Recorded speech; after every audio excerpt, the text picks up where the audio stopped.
মালদার হবিবপুরে হাড় হিম হত্যাকাণ্ড। রাতে বাড়িতে ঢুকে গলা টিপে অষ্টম শ্রেণীর ছাত্রীকে খুন, পরে থানায় আত্মসমর্পণ যুবকের।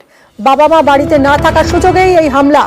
ভাইকে ঘরে বন্ধ করেই দিদিকে খুন বলে অভিযোগ। বাড়ির বারান্দায় উদ্ধার কিশোরীর দেহ।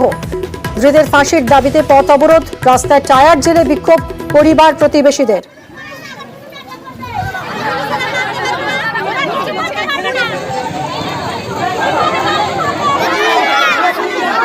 14 বছরের মেয়ে হলো, বাবু স্কুলে পড়তো, ঘরে ছিল আর ভাই বোন ছিল।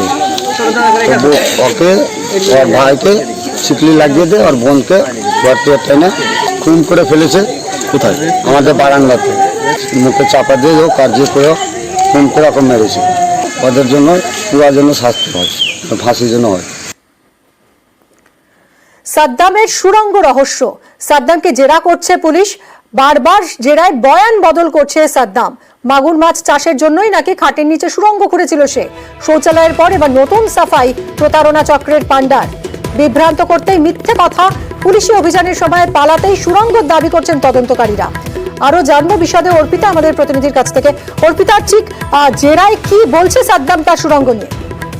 দেখো, এই ধৃত সাদ্দামকে জেরা করে এই সুড়ঙ্গের বিষয়ে যখন জানতে চাওয়া হয়, পুলিশ সূত্র থেকে খবর সাদ্দাম বারবার তার ভুল বদল করছে। এর আগে সে বলেছিল যে এই যে সুড়ঙ্গ সেটি শৌচাগারের জন্য সে ব্যবহার করার জন্য সেটি সে তৈরি করেছিল। এবার একেবারে কিন্তু ভুল বদল করে সে জানালো যে ওই সুড়ঙ্গে আসলে সে মাগুর মাছেই সে চাষ করার জন্যই বানিয়েছিল। কারণ মাগুর মাছ চাষ লাভজনক ব্যবসা, সেই জন্য বড় মাগুর মাছের চাষের জন্যই এমন পরিকল্পনা করে সেখানে গেট লাগিয়ে সেখানে সে সুড়ঙ্গ বানিয়েছিল। পুলিশের দাবি, বিভ্রান্তিমূলক তথ্য দিয়ে তদন্তকে দিগ্ভ্রষ্ট করার চেষ্টা করছে সাদ্দাম। আদতে পুলিশের অভিযানের পালানোর জন্যই ওই সুড়ঙ্গ পথ সে বানিয়েছিল, এমনটাই অনুমান তদন্তকারীদের। এর আগে ওই সুড়ঙ্গের বিষয়ে সাদ্দাম পুলিশকে জানায় যে শৌচাগার হিসাবে ব্যবহারের জন্য সে বানিয়েছিল। অর্থাৎ বারবার এই যে ভুল বদল, তাতে কিন্তু তদন্তকে বিভ্রান্ত করার সে চেষ্টা করছে, এমনটাই দাবি পুলিশের। মিমি, ধন্যবাদ অর্পিতা।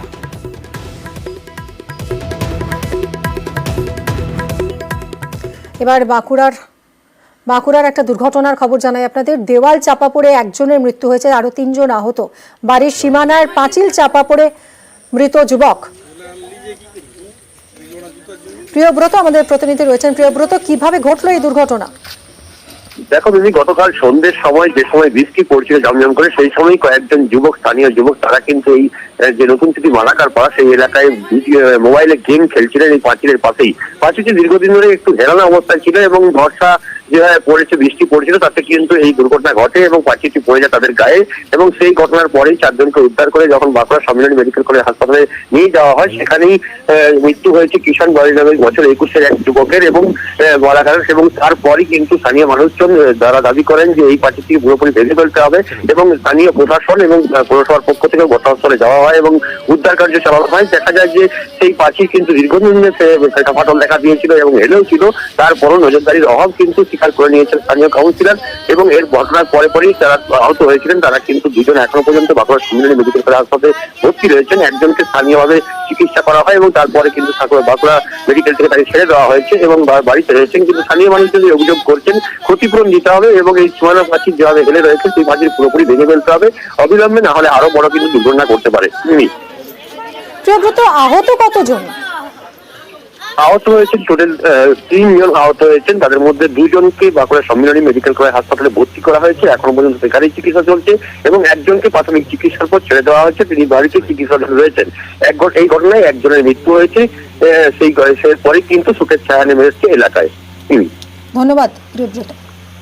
আমার ছেলের কোমরে লেগেছে, পায়ে লেগেছে।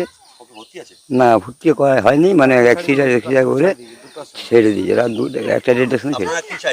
আমরা চাই খুবই মানে যে এই পাঁচিল অবস্থায় সব বরাবর ছেলে খেলাধুলা করে, তারপরে এমনি বসে দাঁড়ায়, সবাই বড় বড় ছেলেও বসে থাকে। তো এইভাবে যে এরকম পাঁচিলটা দীর্ঘদিন এরকম হয়ে আছে, হেলেছিল, এটা দিয়ে নজরটা কেউ মানে করতে পারেনি। কাঁথিতে ফের প্রকাশ্যে তৃণমূলের গোষ্ঠীকন্দল। রামনগরের সভা পাল্টা সভার মধ্যেই তুঙ্গে বাগযুদ্ধ। 21শে জুলাইয়ের প্রস্তুতি সভাতেই উত্তম বাড়িতে খোঁচা অখিলগিরির।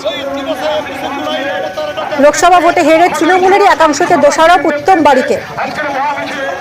পঙ্কজ আমাদের প্রতিনিধি রয়েছেন, আরো বিস্তারিত জানাবেন। পঙ্কজ, কি কারণে এই বাকযুদ্ধ? দেখো মিনি, তোমাকে জানি রাখি, তুমি জানো যে লোকসভা নির্বাচনে যেখানে হেরেছে সৌমেন্দু অধিকারী, যেখানে বিজেপি বিরোধী দলনেতা সৌমেন্দু অধিকারী উত্তম বাড়িকে হারিয়েছে প্রায় 47,000 ভোটে। সেই ভোটে লোকসভা ভোটে হারার ফল সেখানে কিন্তু উত্তম বাড়ি তার নিজের দলেরকে দোষারোপ করেছে। সেক্ষেত্রে সেই দোষারোপ যেখানে স্বীকার না করে আজকেই কিন্তু যেখানে গতকাল 21শে জুলাই প্রস্তুতি সভা আয়োজন করেছিলেন যে চারটি সাংগঠনিক জেলার যুব তৃণমূল কংগ্রেসের সভাপতি সুপ্রকাশ তিনি। সেই সভাতেই কিন্তু নাম না ধরে উত্তম বাড়িকে যেরকম খোঁচা দিয়েছে, তেমন সুপ্রকাশের দিদি বাবা যেখানে কারামন্ত্রী অর্থনীতি তিনিও কিন্তু খোঁচা দিয়েছে যেখানে উত্তম বাড়িকে নাম না ধরে। সেক্ষেত্রে প্রথমত তোমাকে জানিয়েছি যেখানে যে এই রামনগর বিধানসভার কিন্তু বিধায়ক রয়েছে অখিল গিরি এবং যেখানে সুপ্রকাশ গিরি সেখানে যুব তৃণমূল কংগ্রেসের সভাপতি, সেক্ষেত্রে যে এই হারের ফল যেখানে রামনগর বিধানসভাতে কিন্তু বিজেপি অনেকটাই কিন্তু পজিটিভ ফল পেয়েছে, কিন্তু তৃণমূল পজিটিভ না পাওয়াতে কিন্তু বিশেষ করে খোঁচা দিয়েছে উত্তমবাড়ির। সেক্ষেত্রে পাল্টা সভা যেখানে গতকাল বৃহস্পতিবার যেখানে 21শে জুলাই প্রস্তুতির পাল্টা সভা করলো সুপ্রকাশ গিরি এবং আজকে যেখানে সেইখানে কিন্তু সভা হবে উত্তম বাড়িতে। সেই সভাতে কিন্তু উত্তম বাড়ি যেখানে সুপ্রকাশ গিরিকে জানানো বলে এমনটাই সেক্ষেত্রে তারা রাজনীতিকেও জানিয়েছে।